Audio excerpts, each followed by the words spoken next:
Saudações, seres pensantes.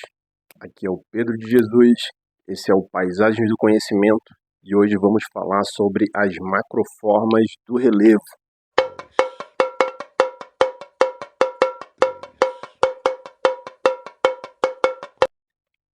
Tem aí como base, uma vasta estrutura geológica que a gente vai tentar entender aqui como elas formam, como elas vão compondo o relevo e o que isso quer dizer, o que são essas macroformas.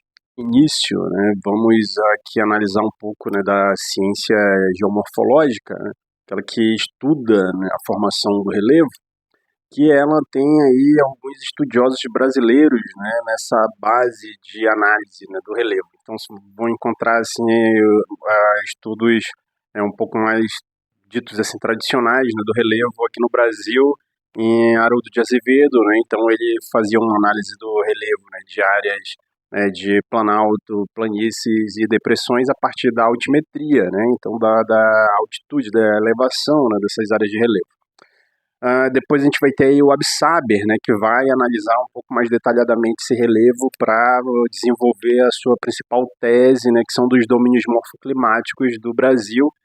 Então, esses domínios morfoclimáticos vão ser analisados a partir dessa formação de relevo, onde se tem planaltos, por exemplo, marcados por processos de desgaste, de ações erosivas, de ações de intempéries, que vão formando esses tipos de estruturas.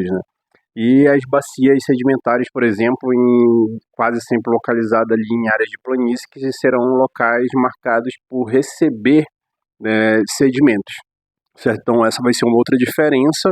E aí, os estudos mais recentes, a partir de Jurandir Rois, professor da USP também, que substituiu o professor Aziz Absaber, vai analisar isso de maneira bem mais detalhada, com muito mais recursos também, com recursos tecnológicos para poder desenvolver esses estudos. Então, o Jurandir vai conseguir elaborar um mapa mais detalhado assim, da formação do relevo brasileiro, da formação do relevo na América Latina, com estudos vastos sobre como se compõe, como se formou esses relevos. Certo? Então, vamos iniciar aqui falando de maneira dessa divisão desses tipos de relevos, como está organizada essa macroestrutura do relevo para a gente poder aqui entender o que são esses relevos, como se dá esse processo de formação. Certo? Então é importante que a gente saiba aqui que o relevo vai ter dois pontos de análise para poder classificar esses relevos, para poder entender o processo de formação e de modelagem. Que são as atividades endógenas, internas, tectônicas, de placas, e as atividades exógenas, que aí dependem das ações climáticas. Então, vejam, quando vamos analisar isso, por exemplo, nos limites de placas, onde se tem choque entre as placas, placas convergentes, ou qualquer outro limite de placas, em geral, se vai ter um processo de modificação mais intensa das rochas presentes naqueles locais. Por exemplo, quando há uma colisão entre uma placa continental e uma placa oceânica, você vai ter um dobramento da placa continental porque ela é mais flexível, um pouco mais maleável. Então, você tem um grande enrugamento nessa área, esse processo chamado aí de epirogênese, de dobramentos, que vão formar os chamados dobramentos modernos. Então, os dobramentos modernos formam uma macroestrutura de relevo, os relevos montanhosos.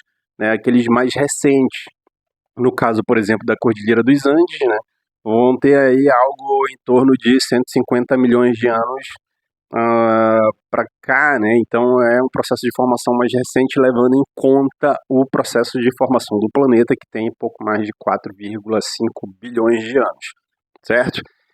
Aí a gente depois passa para uma outra estrutura de relevo, que são as bacias sedimentares, que dependem do desgaste das outras estruturas rochosas. Por exemplo, os escudos cristalinos, que são as primeiras formações rochosas do planeta. Então, escudos cristalinos ou plataformas, os crátons, são as unidades de relevo que, em geral, predominam planaltos. mais antigas, mais desgastadas, né, maior etapas, ele já passou por muito mais etapas de processos erosivos que foram deixando ali um pouco mais aplanadas essas áreas, e os sedimentos, né, retirados de lá por processos erosivos foram depositados em outros locais onde se formaram bacias sedimentares, certo? Então, escudo cristalino, bacias sedimentares e dobramentos modernos formam essa macroestrutura do relevo. Por que macroestrutura? Porque dentro dessas estruturas, né, se terá ali uma variada forma de relevo. Então, você vai conseguir encontrar, por exemplo, depressões presentes em áreas de escudos cristalinos, né, como ocorre em uma parte aqui da Amazônia, sobretudo aqui no sudeste do Pará. Você tem áreas de regiões serranas presentes nesses escudos cristalinos e há áreas de depressões também nesses locais, né, que marcam aí o fato do Brasil ter uma estrutura geológica muito antiga, portanto muito desgastadas, né? Para além dos planaltos, se terão as depressões marcadas por esses processos erosivos, certo? Então, entender as macroformas do relevo são importantes para entender toda a complexidade litológica, né, das rochas e das ações que vão formando os variados tipos de relevo no Brasil e no mundo.